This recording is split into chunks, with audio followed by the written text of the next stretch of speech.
Kissy Missy mistakes us for enemies and attacks us, the only difference being Poppy preventing Kissy from harming us, and then Kissy realizing that we are actually friends.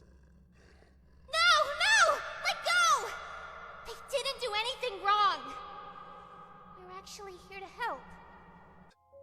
In Chapter 1, Huggy started attacking us in the same way before we rescued Poppy, but since we hadn't rescued Poppy yet, there was no one to tell him that we were friendly. So, due to a misunderstanding, Huggy had to show us his teeth. If Poppy hadn't been present, we would likely have had to escape from Kissy Missy in the same way and would have had to kill her. But fortunately, such an event did not occur. The things in Chapter 3 helped us understand what happened to us in Chapter 1 more clearly because, as I mentioned in my previous videos, our first encounter with Huggy Wuggy was based on giving him a high five.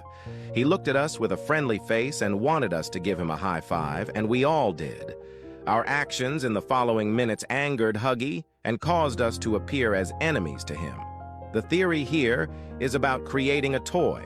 As I said, everything becomes much clearer because, again in Chapter 3, we see Kissy Missy saddened by looking back at her own childhood.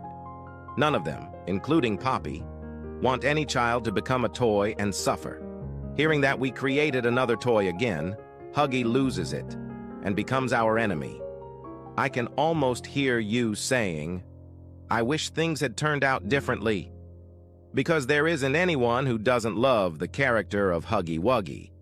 When we don't think about it in detail, he appears as a cute bear who attacks us like crazy, but actually he's our best friend. I know that Huggy will be somehow involved in the story in the upcoming chapters. With each new character, the story becomes even richer. In Chapter 4, we will encounter another character we haven't heard of before, and we will have to defeat them as well. However, in Chapter 4,